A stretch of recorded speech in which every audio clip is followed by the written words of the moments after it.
Imagina regresar a casa tras días en el hospital, con el corazón aún frágil, esperando encontrar el calor de tu esposa, y descubrir lo inimaginable. Eso fue exactamente lo que me pasó. El alta médica llegó antes de lo esperado. La enfermera me entregó los papeles con una sonrisa. «Ya puede marcharse, señor García. Su recuperación va mejor de lo previsto». Yo asentí, fingiendo tranquilidad, aunque todavía sentía un ligero pinchazo en el pecho.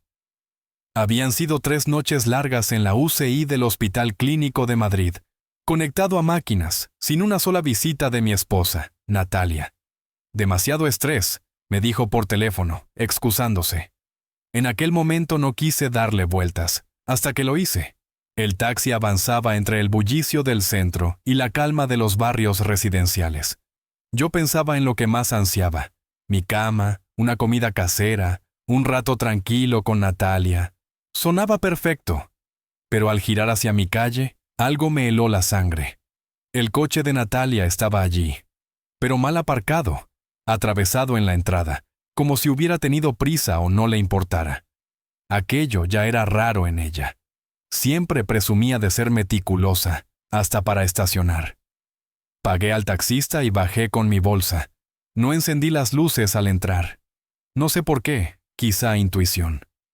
La casa estaba en penumbras, salvo un resplandor débil que se filtraba desde el piso de arriba. Un presentimiento me atravesó. Subí las escaleras despacio. Cada peldaño crujía bajo mi peso como si la casa me advirtiera de lo que estaba a punto de descubrir. La puerta del dormitorio estaba entornada. Empujé con suavidad. Y entonces lo vi. Natalia. Con otro hombre. En nuestra cama. Las sábanas revueltas, las risas ahogadas. El retrato de nuestra boda inclinado sobre la mesilla, como un testigo incómodo de la traición. Sentí que el tiempo se congelaba. 10 segundos. Solo 10. En los que mi mundo se vino abajo. Ellos no se percataron de mi presencia. No hubo gritos. No hubo drama. Ni siquiera un portazo. Solo silencio. Retrocedí con calma, bajé las escaleras, salí por la puerta principal y subí de nuevo al taxi que aún me esperaba.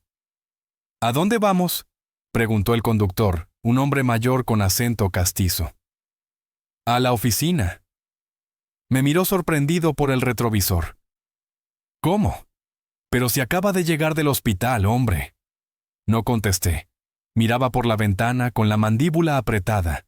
Mi cabeza era un torbellino de imágenes. Natalia sonriendo, Natalia mintiendo, Natalia con ese desconocido. «Conduzca», susurré. Pero no fui a casa de un amigo, ni a un hotel, ni siquiera al aeropuerto. A mitad de trayecto cambié de idea. «Lléveme al despacho de abogados Mendoza y Asociados, en la Gran Vía». El taxista arqueó las cejas, pero obedeció. Media hora más tarde, aún con la ropa cómoda del hospital, crucé las puertas del bufete. Rubén, mi abogado de toda la vida y viejo amigo, me recibió con gesto incrédulo. «¿Qué haces aquí? ¿No deberías estar recuperándote?». «Los planes han cambiado», dije con voz seca. Cerró la puerta de su despacho y me invitó a sentarme. Y allí, sin lágrimas, sin gritos, le relaté lo que había visto, como si por fin todas las piezas del rompecabezas hubieran encajado. «¿Quieres el divorcio?», preguntó con cautela. «Sí, pero no solo eso». Abrí mi bolsa y saqué una carpeta que llevaba semanas preparando, incluso antes del hospital. Escrituras, cuentas bancarias, poderes notariales que Natalia jamás actualizó tras la boda. Ella nunca supo que yo había reestructurado el negocio en un fideicomiso el año anterior. Rubén hojeó los documentos y levantó la vista con asombro. «Lo tienes todo atado». Asentí, frío, calculador. La casa, la empresa, los ahorros, todo ya está transferido. Natalia cree que tiene acceso, pero en realidad no tiene nada. «¿Ella lo sabe?», preguntó. «No», respondí con calma. «Y para esta noche, todas sus tarjetas estarán bloqueadas». «¿Vas a la guerra?», preguntó Rubén con media sonrisa, intentando rebajar la tensión. «No», respondí, poniéndome en pie. La guerra ya la he ganado.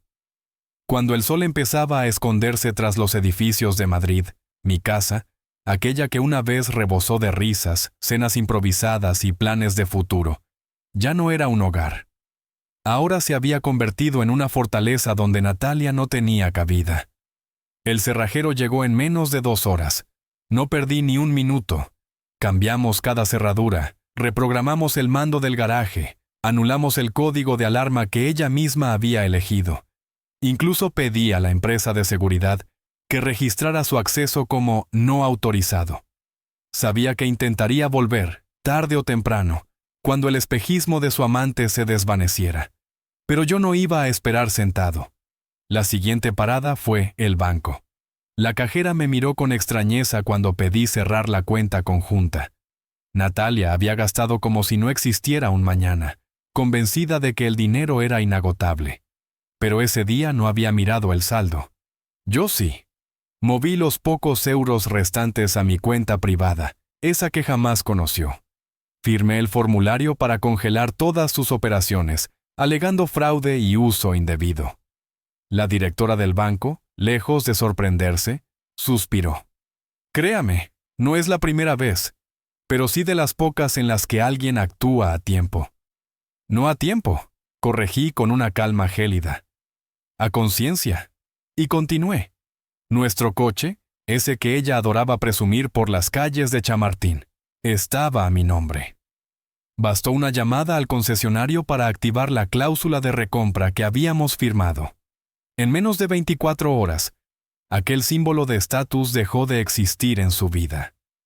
Cuando Natalia regresó con su amante, convencida de que volvería a entrar en su casa y tumbarse de nuevo en su cama, se encontró con la primera realidad. La llave no giraba. El coche ya no estaba en la entrada. Las tarjetas de crédito, inútiles. Yo observaba desde la acera de enfrente, con un café caliente en la mano que me había traído Rubén. Vi cómo golpeaba la puerta con insistencia. «Javier, abre, por favor. Esto no tiene gracia». Su voz entre la súplica y la rabia.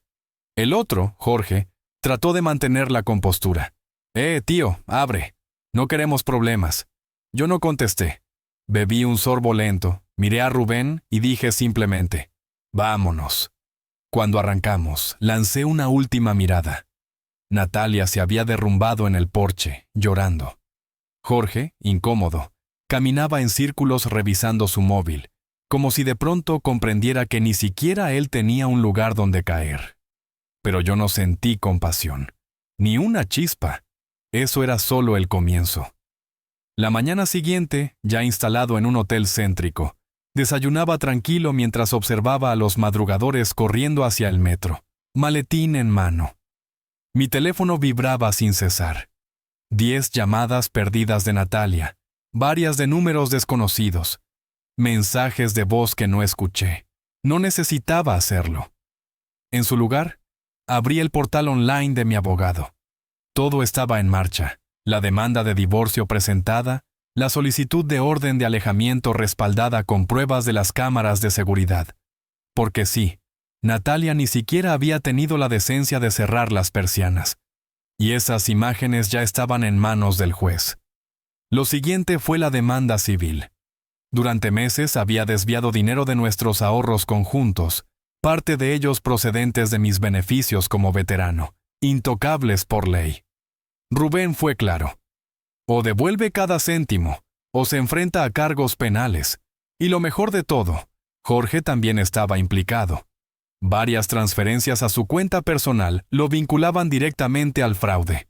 Un error de principiante. No me detuve ahí. Natalia trabajaba a tiempo parcial en la administración de una universidad de Madrid. Jorge era profesor titular allí. Bastó un correo al Departamento de Cumplimiento Normativo, adjuntando la documentación y las pruebas de su relación dentro del campus, para que se abriera una investigación formal. Todo caía en su sitio. Y yo apenas estaba calentando motores. Aparentemente, Natalia y Jorge habían utilizado instalaciones de la universidad para sus encuentros secretos. No hizo falta mucho. Bastó un correo con pruebas claras para que, esa misma tarde, recibiera respuesta. Gracias por su informe. Ha sido remitido a la Oficina de Integridad Académica y Recursos Humanos. Era como empujar la primera ficha de un dominó, y el resto empezaba a caer. Al mediodía, un nuevo mensaje de Natalia apareció en mi móvil. Por favor, ¿podemos hablar? Todo se ha ido de las manos. No queríamos hacerte daño así. Casi me reí en voz alta. No querían hacerme daño. Claro que sí. Solo que nunca imaginaron que yo reaccionaría de este modo. Esperaban a un hombre roto, pasivo, dispuesto a suplicar explicaciones. En cambio, se toparon con silencio, estrategia y una venganza quirúrgica, la de alguien que en otra vida había planeado operaciones donde cada movimiento debía ser calculado. Y lo mejor estaba por venir, porque aún no sabían que yo ya no solo era dueño de la casa. Estaba a punto de poner frente a Natalia y a su familia con pruebas irrefutables. Los padres de Natalia nunca me apreciaron. Siempre me hicieron sentir como un invitado incómodo, alguien que servía hasta que apareciera alguien mejor. Recuerdo perfectamente las palabras de su madre, Carmen, un día de Navidad. No eres el marido que soñábamos para nuestra hija, pero al menos pagas las facturas. Nunca olvidé esa frase. Por eso, cuando aquel domingo por la tarde llamé a la puerta de su casa en las afueras de Madrid, lo hice con una sonrisa tranquila y un delgado expediente bajo el brazo. Natalia abrió. Al verme, sus ojos se abrieron de par en par. ¿Qué haces aquí? He traído algo para tus padres, respondí con calma. Antes de que pudiera cerrar la puerta, Carmen apareció detrás con su mirada altiva de siempre. Oh, murmuró con sorna. El fantasma regresa. No caí en la provocación. ¿Puedo pasar? Natalia dudó, pero Carmen, disfrutando de la escena, contestó. Está bien, que hable. Me condujeron al salón, donde Sergio, su padre, hojeaba distraído una revista de golf en su sillón reclinable. 5 minutos, advirtió Natalia con sequedad. Menos, le prometí. Abrí el expediente y desplegué 3 documentos sobre la mesa. El primero, un desglose de los 38,000 euros en retiradas no autorizadas de nuestra cuenta conjunta, con capturas de pantalla y transferencias directas a Jorge. El segundo, un correo del Comité de Ética de la Universidad, confirmando la investigación abierta contra el profesor Sánchez y la señora Natalia García, por conducta inapropiada en el campus. Y el tercero, la nueva escritura de nuestra casa. Lo que Natalia nunca supo era que, semanas antes, la había vendido a mi primo Manuel, quien me la alquiló discretamente por un mes. Desde que cambié las cerraduras, cada minuto que ella permaneció allí fue, técnicamente, allanamiento. El rostro de Carmen se contrajo. «Estás mintiendo». Le tendí los papeles a Sergio. «Verifíquelo usted mismo en el registro». Sergio hojeó los documentos en silencio, incrédulo. Natalia temblaba. «Volverás a saber de mi abogado», añadí. «Voy a reclamar la devolución del dinero y, si es necesario, iremos a juicio. El desvío de fondos protegidos por ley es un delito grave». La voz de Natalia se quebró. «¿Por qué haces esto?» La miré directamente a los ojos. «Durante 12 años te puse por delante de todo. Y tú me dejaste volver solo del hospital, para encontrar a otro en nuestra cama. Te burlaste de mí. ¿Y tú?», dije girándome hacia Carmen. «Lo alentaste. Así que ahora os devuelvo el favor». Saqué un último papel y lo coloqué frente a ellos. La notificación de cancelación de la ayuda hipotecaria que yo llevaba años pagando en secreto por su casa familiar. «Iba a sorprenderos con el pago completo en diciembre», añadí con un ligero encogimiento de hombros. «Pero mejor así. Consideradlo un adelanto de vuestro cierre». Guardé el expediente, me levanté y salí de la casa. Esta vez, fui yo quien dejó la puerta cerrada a sus espaldas. Detrás de mí, aún podía escuchar a Natalia gritar, a Carmen sollozar y a Sergio perder la paciencia con ambas. Para mí, aquello no era ruido, era música. porque la verdadera venganza no se mide en alaridos, sino en silencio y estrategia. Y lo mío apenas comenzaba. Las semanas siguientes hablaron por sí solas. De pronto, de Natalia no llegaron más mensajes irónicos ni correos sarcásticos. Nada. Su mundo, ese que había construido con tanto cuidado, se estaba desmoronando pieza por pieza. El primer golpe fue el aviso de desalojo. Al principio lo ignoró, convencida de que yo había mentido sobre la venta de la casa. Pero cuando agentes judiciales se lo entregaron en persona, se vino abajo delante de todos los vecinos. Jorge tampoco resultó ser su salvación. Su contrato en la universidad quedó suspendido de inmediato mientras se investigaba el caso de mala conducta. Y cuando salieron a la luz sus mensajes privados con Natalia, algunos enviados desde servidores de la propia institución, lo perdió todo. El puesto de titular, la pensión, el prestigio. La junta directiva incluso emitió una disculpa pública. Y lo mejor, su esposa, que no sabía nada, recibió un sobre anónimo con fotos de Natalia y Jorge disfrutando de la playa, con frases como «Me hace sentir viva otra vez». Bastó aquello para que ella solicitara el divorcio. La familia de Natalia tampoco fue refugio. Sergio dejó de responderle al teléfono. Carmen, demasiado avergonzada, desapareció de su círculo social y ni se atrevió a volver al club de campo. Y la hipoteca que yo pagaba en secreto ya acumulaba 3 meses de retraso. Los acreedores llamaban cada día. Mientras tanto, Natalia terminó trabajando de dependienta en una tienda de artículos para el hogar. Justo el tipo de empleo que solía despreciar en público. Intentó darse aires de víctima en redes sociales, publicando sobre traición y manipulación emocional. Pero yo tenía pruebas.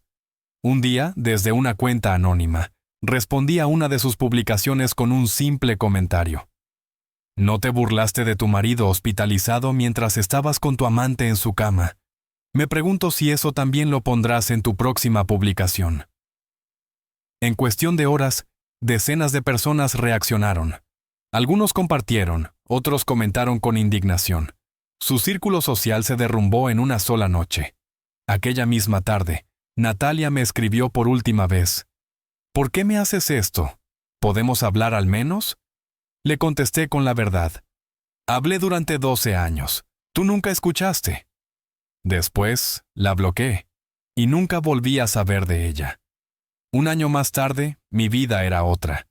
Compré una pequeña cabaña junto a un lago, cerca del Hospital de la Paz. Pesco por las mañanas, hago voluntariado con otros veteranos.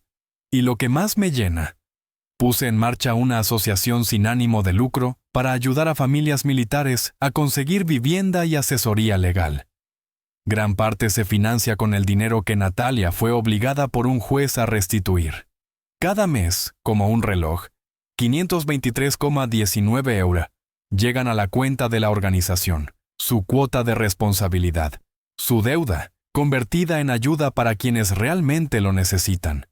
Cuando me preguntan si la extraño, siempre respondo lo mismo. No, no la extraño a ella. Solo extraño a la persona que pensé que era.